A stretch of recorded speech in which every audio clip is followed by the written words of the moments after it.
नेहा की शादी को अभी 3 महीने ही हुए थे। तब से वह सावन के महीने में अपने मायके आई थी।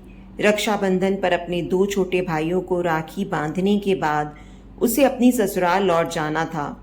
रक्षाबंधन 10 अगस्त को था। 3 अगस्त को जब वह घर में माँ के साथ कामकाज में हाथ बटा रही थी, तभी उसके मोबाइल की घंटी बजी। वह काम छोड़कर कमरे में गई और मेज पर रखे मोबाइल को उठाकर देखा। फोन उसके पति राकेश का था। उसने तुरंत कॉल रिसीव की।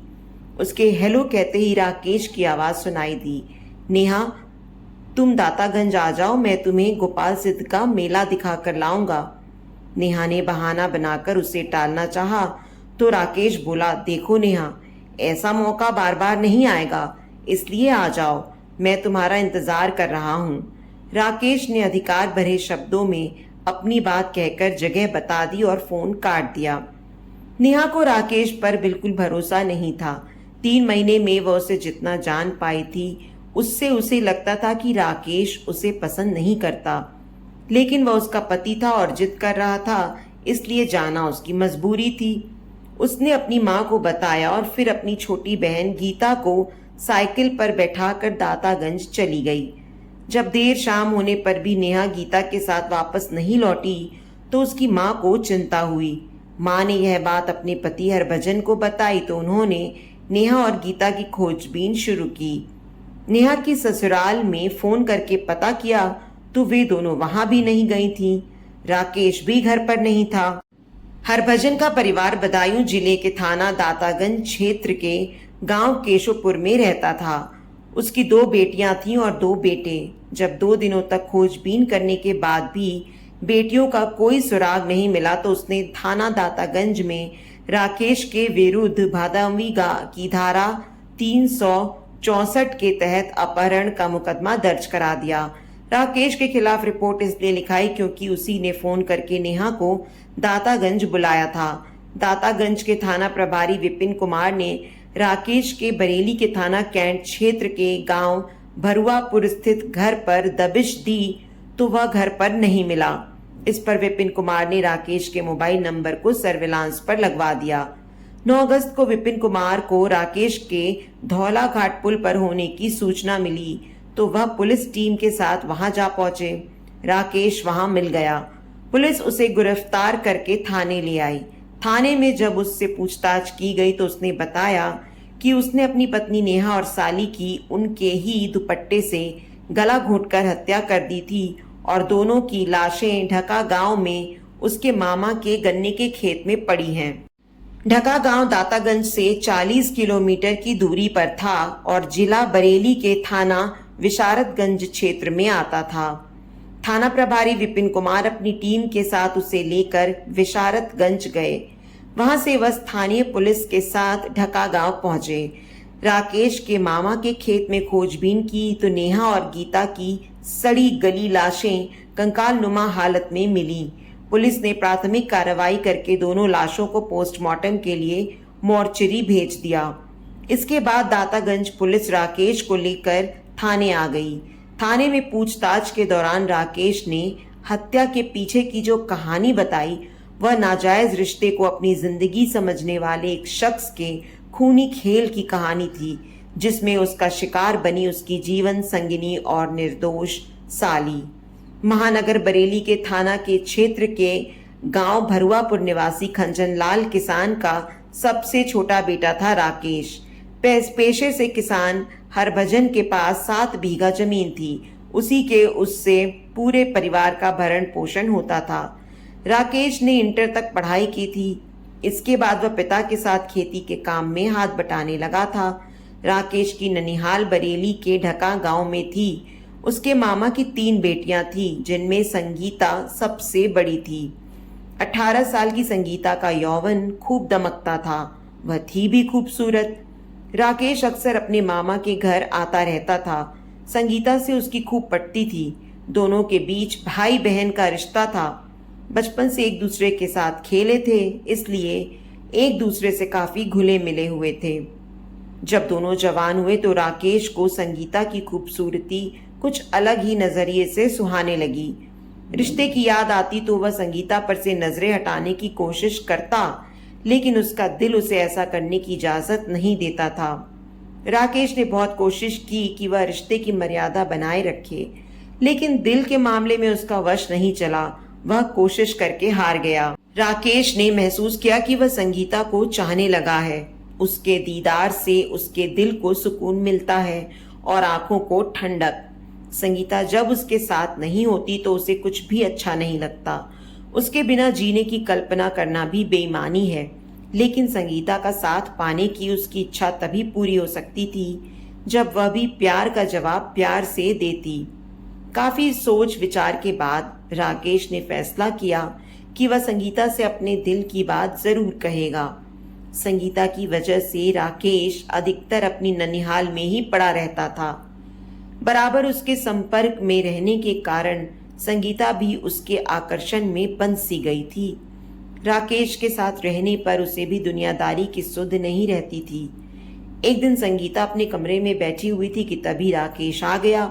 वह मन ही मन ठान कर आया था कि संगीता से अपने दिल की बात जरूर कहेगा। वह उसके पास बैठते हुए बोला, गीतू, आज मैं तुमसे कुछ कहना चाहता हूँ। क्या कहना चाहते हो, बताओ? संगीता ने उत्सुकता से पूछा। मुझे डर है कि तुम मेरी बात सुनकर नाराज ना हो जाओ। पता तो चले ऐसी क्या बात है जिसे कहने से तुम इतना डर रहे हो। गीतू, मैं तुमसे प्यार करने लगा हूं। क्या तुम मेरे प्यार को स्वीकार करोगी? राकेश ने संगीता का हाथ अपने हाथ में लेकर एक ही झटके में बोल दिया। क्या? सुनकर संगीता चौंक पड़ी। उसे एकाएक अपने कानों पर भरोसा नहीं हुआ। हाँ गीतू, मैं तुमसे प्यार करने लगा हूं और तुमसे शादी करना चाहता हूं। ये कैसी बातें कर रहे हो? तुम अच्छी तरह जानते हो हमारे बीच भाई बहन का रिश्ता है। गीतू, मैंने कभी भी तुम्हें बहन की नजर से नहीं देखा। मुझे अपने प्यार की भीख दे दो। मैं तुम्हारे लिए पूरी दुनिया से लड़ जाऊंगा। हम समाज की नजर में भाई बहन हैं। जब लोगों को पता चलेगा तो वे हमें कभी एक नहीं होने देंगे। तुम किस से लड़ोगे? मुझे किसी की फिक्र नहीं है, बस तुम एक बार हाँ कह दो। ठीक है, तुम इतना कह रहे हो तो मैं इस बारे में सोचने के बाद जवाब दूंगी। संगीता ने उसे टालने के लिए कहा। ठीक है, कल सुबह मुझे बरेली जाना है, शाम तक लौट आऊंगा। तब तक तुम सोच लेना और मुझे अपना जवाब बता देना। कोशिश करना तुम्हारा जवाब मेरे हक में हो, कहकर राकेश कमरे से बाहर चला गया। रात को खाना खाने के बाद संगीता जब सोने के लिए बिस्तर पर लेटी तो नींद उसकी आंखों से कोसों दूर थी। उसके कानों में राकेश के शब्द गूंज रहे थे।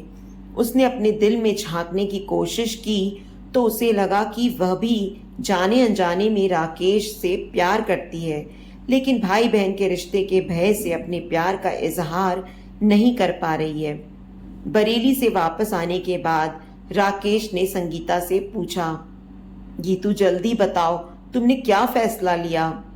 राकेश, मैंने रात भर काफी सोचा और फैसला लिया कि।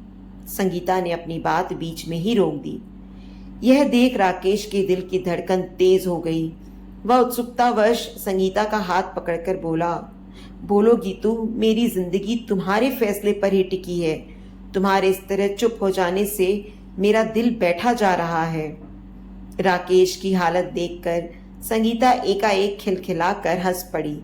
उसे इस तरह हंसते देखकर राकेश ने उसकी ओर सवालिया निगाहों से देखा तो वह बोली, मेरा फैसला तुम्हारे हक में है। यह सुनकर राकेश खुशी से झूम उठा और उसने संगीता को बाहों में भर लिया। संगीता खुद को उससे छुड़ाते हुए बोली, अपने ऊपर काबू रखो। अगर किसी ने हमें इस तरह देख लिया तो कयामत आ जाएगी। हमारा प्यार शुरू होने से पहले ही खत्म हो जाएगा। क्या करूंगी तू? तुम्हारा फैसला सुनकर मैं पागल सा हो गया था। ठीक है, लेकिन लोगों की नजर में हम भाई बहन हैं, इसीलिए वे हमारी शादी नहीं होने देंगे। हमारी शादी जरूर होगी और कोई भी हमें नहीं रोक पाएगा, लेकिन यह तो बात की बात है। वैसे हमारे बीच जो भाई बहन का रिश्ता है यह एक तरह से अच्छा ही है, इससे हम पर कोई जल्दी शक नहीं करेगा। संगीता भी राकेश की बात से सहमत हो गई और फिर उस दिन से दोनों का प्यार परवान चढ़ने लगा। दोनों एक साथ घूमते और फिल्म देखने जाने लगे। राकेश और संगीता मामा फूफा के बेटा बेटी होने की वजह से भाई बहन लगते थे। ऐसे में दोनों के बीच जो कुछ भी चल रहा था उसे प्यार नहीं कहा जा सकता। दोनों बालिग थे इसलिए नासमझी भी नहीं। बहरहाल उनके बीच पक रही खिचड़ी की खुशबू बाहर पहुंची तो लोग तरह तरह की बातें करने लगे।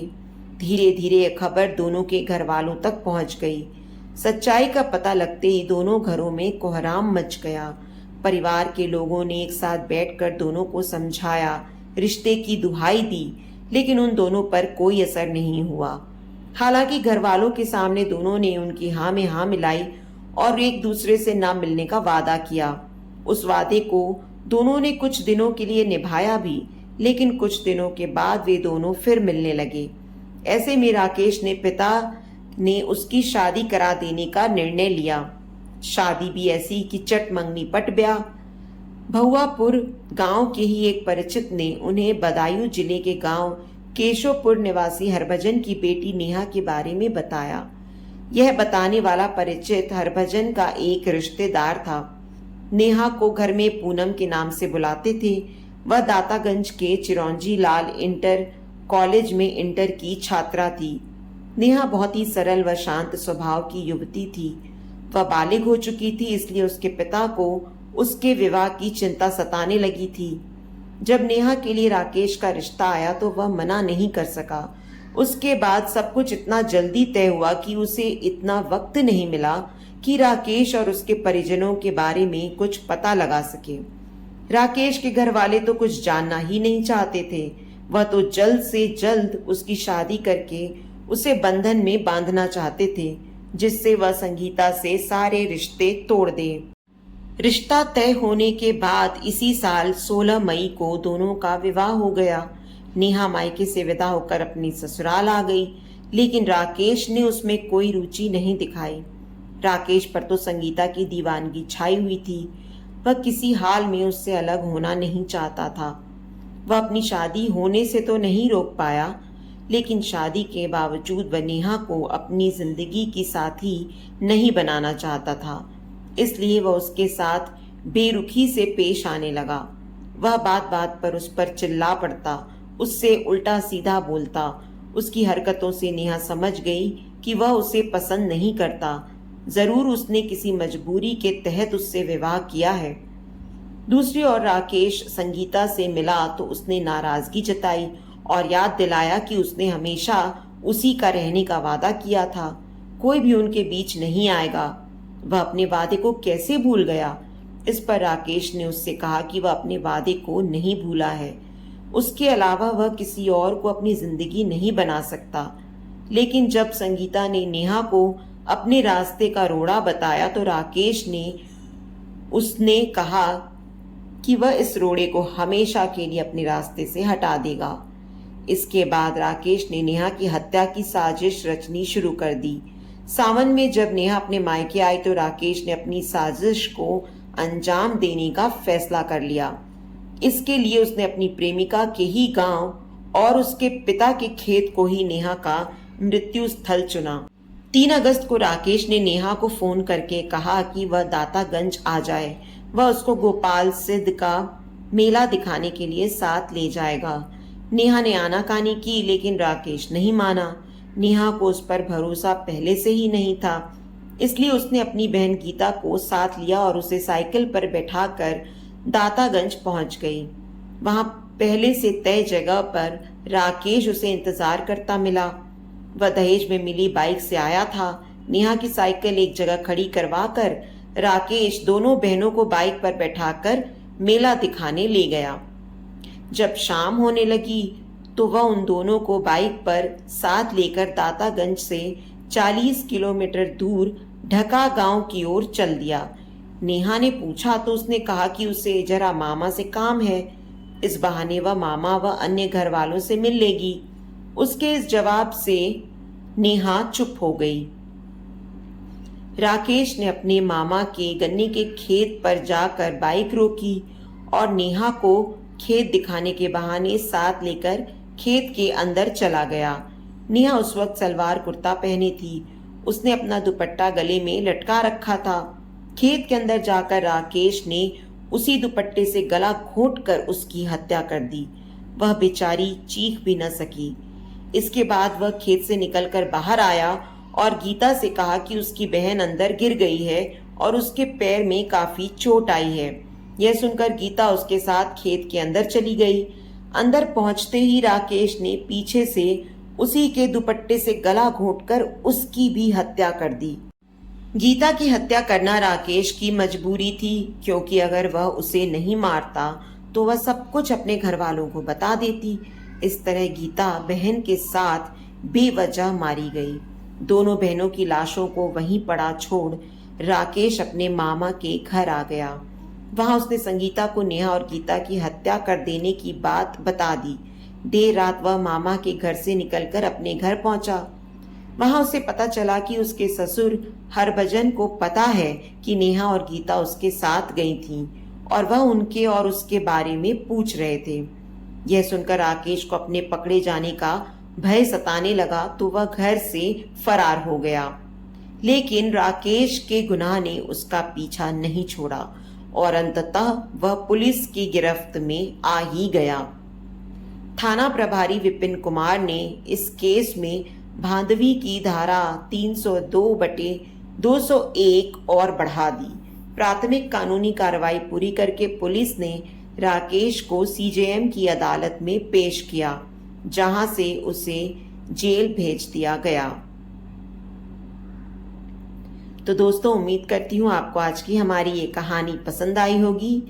कहानी पसंद आई है तो वीडियो को लाइक और शेयर करें। चैनल पर नए हैं तो चैनल को सब्सक्राइब करें और हाँ, नोटिफिकेशन बेल को जरूर दबाएं ताकि अगली अपडेट सबसे पहले आपको मिले।